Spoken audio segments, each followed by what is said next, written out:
Bismillahirrahmanirrahim. Assalamualaikum warahmatullahi wabarakatuh. Saya Saidah Ayu Maziah dari kelas ICP Arab akan menjelaskan materi dari kitab Adabul Alim wal Muta'alim pada bab 7. Langsung saja saya bacakan. Bismillahirrahmanirrahim. Qala al-muallifu rahimahullahu ta'ala wa nafa'ana bihi wa bi'ulumihi fid dharaini amin. Al-babus sabi'u fi adabil alimi ma'a talamidatihi wa fihi arba'ata asyara naw'an minal adab.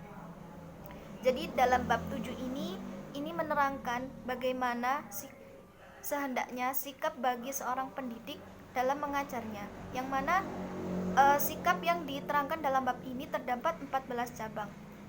Al-awalu ayyaqsida bi ta'limihim wa tahdhibihim wajhallahi ta'ala wa nashral ilmi wa ihya asy-syar'i wa dawama dhuhuril haqqi wa khumulal batili wa dawama khairil ummati bi kasrati ulama'iha wa ightinama sawabihim. Jadi tata krama yang pertama ini hendaknya bagi seorang pendidik itu tujuan dalam mengajar itu hendaknya tujuan untuk mencari ridha Allah.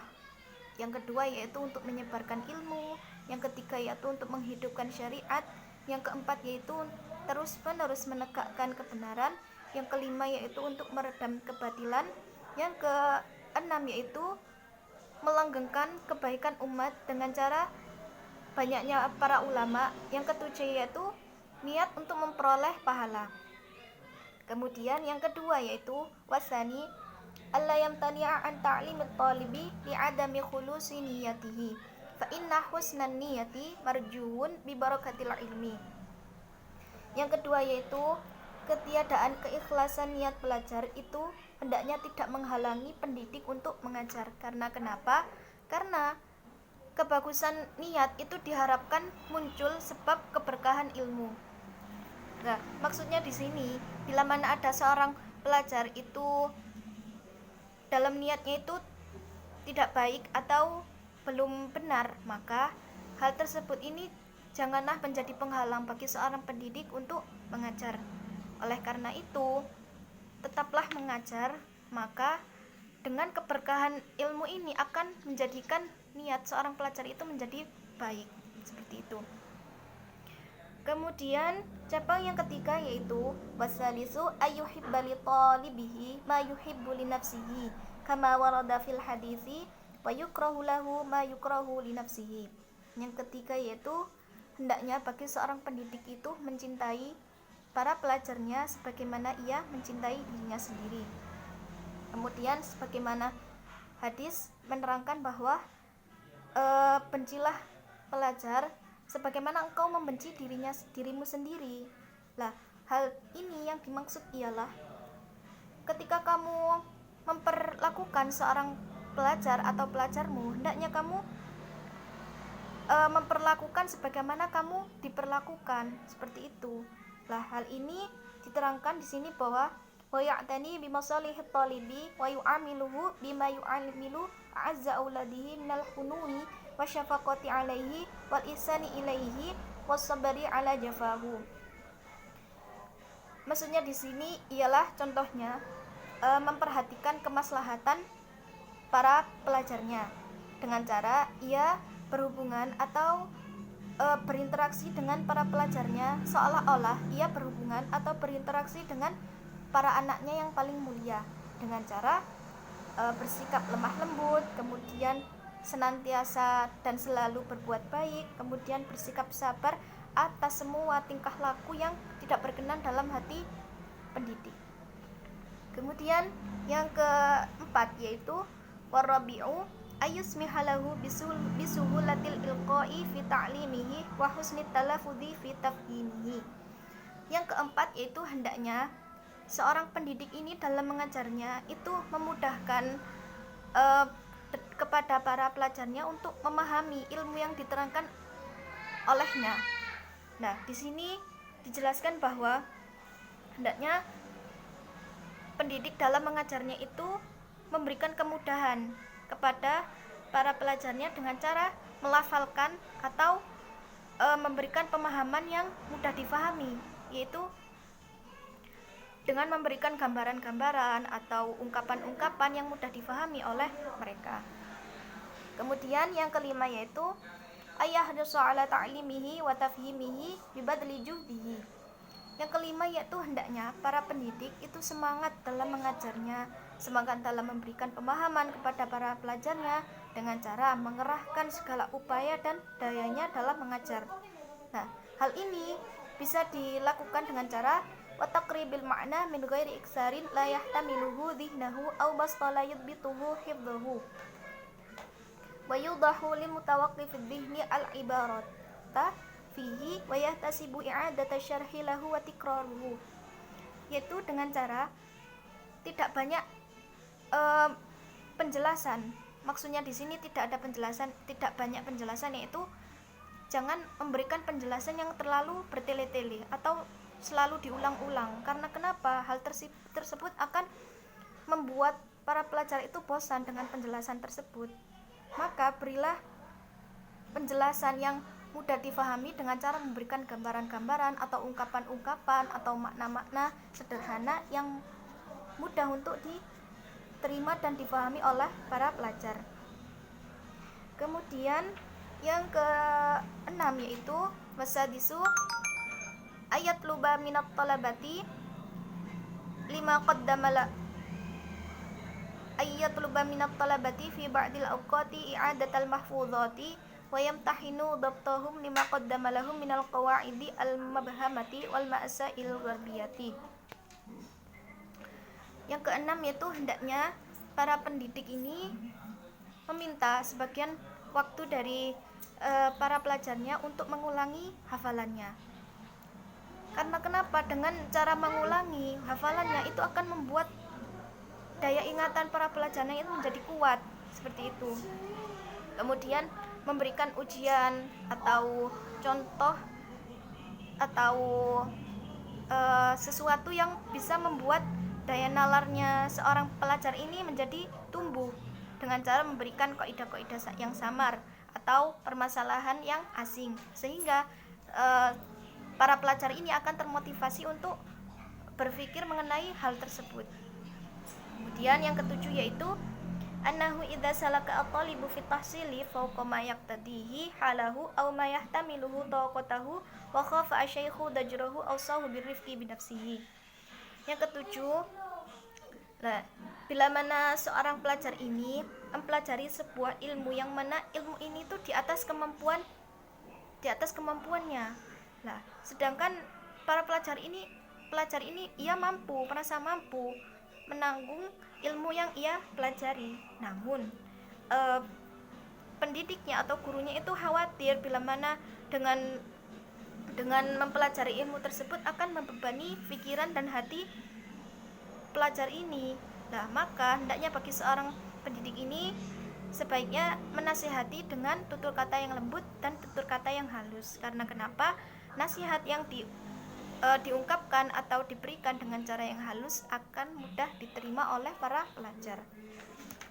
Kemudian yang ke-8 yaitu alla yadhhara li talabati tafsilu ba'dihim ala ba'din indahu fi mawaddatin wa'tina'in ma'a tasawihim fi sifati. Yang ke-8 yaitu hendaknya pendidik itu tidak menampakkan sifat pilih kasih, yaitu mengutamakan murid yang satu dengan murid yang lain dalam hal kasih sayang, perhatian. Namun para pelajarnya ini setara dalam beberapa sifat, yaitu min sinnin au fadilatin au tahsilin au diyanatin, yaitu dari hal umurnya sama, kemudian keutamaannya pun sama, kemudian perolehan dalam mendapatkan ilmu pun mereka juga sama, dan keberagaman mereka pun sama, seperti itu. Fa inna dzalika mimma yuhaisu sadra wa yunfirul qalba. Karena bila mana hal itu terjadi, maka akan menjadikan hati para pelajarnya itu menjadi kecewa, akan menjadikan kekecewaan yang sangat mendalam dalam hati para pelajarnya. Kemudian yang ke-9 yaitu ayatawaddada li hadirihim wa yadhkuru ghaibahum bi khairin wa husni sana'in. Yaitu yang ke-9 yaitu hendaknya para pendidik ini bersikap kasih sayang atau bersikap lemah lembut kepada para pelajarnya itu dengan cara memanggil atau menyebutkan para pelajarnya itu dengan nama-nama yang indah, dengan tutur kata yang bagus, sehingga para pelajar ini akan mudah tertarik atau suka dengan gurunya ini. Kemudian yang ke-10 yaitu ayat ahada asyaikhu aidan ma yu'amilu bihi ba'duhum ba'dan min ifsya'is salami wa husnit takhatubi fi fil kalami wa takhabubu wa ta'awunu 'alal birri wat taqwa. Jadi yang ke-10 di sini ialah hendaknya para pendidik ini berinteraksi atau berhubungan itu dengan hubungan yang bagus, dengan hubungan yang indah. Itu hendaknya menjaga hubungan antara guru dengan si murid dengan cara menebarkan salam, kemudian bertutur kata yang bagus, kemudian saling mengasihi, saling menolong dalam hal kebaikan maupun dalam hal ketakwaan. Kemudian yang ke-11 yaitu wal hadi asyar ayyasa al alimu fi masalihit talabati. Nah, hendaknya bagi seorang pendidik ini membantu para pelajarnya dalam hal bila mana pelajarnya ini dalam kesulitan seperti itu. Fasani asyar idza ghaba ba'du talabati aw malazimil hilqati zaidan 'anil 'adat. Cabang tata krama yang ke-12 ini bila mana ada sebagian murid atau orang yang menghadiri halaqahnya itu datangnya itu tidak sesuai dengan kebiasaannya atau ia hari ini tidak hadir. Lah, sebaiknya bagi seorang pendidik ini sa'ala anhu wa an ahwalihi wa amman yata'allaqu bihi, bertanya mengenai murid yang datangnya itu tidak sesuai dengan kebiasaannya ini, atau bertanya mengenai hubungan orang-orang yang berhubungan dengannya. Lah, dengan cara fa illam yukhbir anhu bi syai'in arsala ilaihi aw qasada manzalahu bi nafsihi wa huwa afdal. Jadi bila mana dengan bertanya ini pendidik ini tidak mendapatkan informasi mengenai murid ini, maka dianjurkan bagi seorang pendidik ini mengutus seorang utusan kepada murid yang tidak datang ini, bertanya dan melihat bagaimana keadaannya. Lah, atau langsung pendidik ini langsung bertemu dengan pelajar ini langsung ke rumahnya. Lah, hal ini akan lebih utama daripada yang lain. Karena kenapa? Karena bila mana hal ini terjadi, maka si pelajar ini merasa dia itu diperhatikan oleh pendidiknya. Kemudian wasalisu asyar ayatu ad'a ma'at talibi wa kulli mustarsyidin aw sa'ilin idza qama bima yajibu alaihi min huquqillahi ta'ala wa huquqihi wa yakhfid lahu janahahu wa yulayyinu lahu janibahu. Yang ke-13 ini hendaknya pendidik ini bersikap rendah hati kepada para pelajarnya atau kepada setiap bimbingan atau orang yang bertanya mengenai sebuah ilmu, yang mana dengan catatan bila mana orang yang bertanya ini itu menanyakan hal yang wajib, yaitu mengenai hak-haknya Allah atau mengenai hak-haknya. Maksudnya hak-haknya di sini tuh hak-haknya para pendidik. Nah, ini menyampaikan ilmu ini hendaknya dengan cara bertutur kata yang bagus atau dengan rendah hati. Kemudian yang ke-14 yaitu warabi asyad ayu khatiba kullan minat talabati la siyama al-fadila bima fihi ta'dimuhu wa tawqiruhu. Hendaknya para pendidik ini bertutur kata yang mana tutur katanya ini para pelajar itu merasa dihormati atau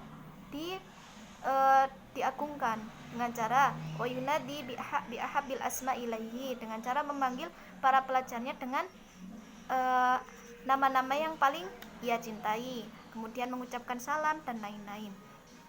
Kemudian penjelasan dari saya sendiri, bila mana semua itu dipraktekkan oleh para pendidik zaman sekarang, maka para pelajar ini akan mudah untuk mencintai dan menyayangi para pendidiknya, sehingga ilmu yang diberikan oleh para pendidik akan mudah diterima oleh pelajar. Sekian penjelasan dari saya. Wassalamualaikum warahmatullahi wabarakatuh.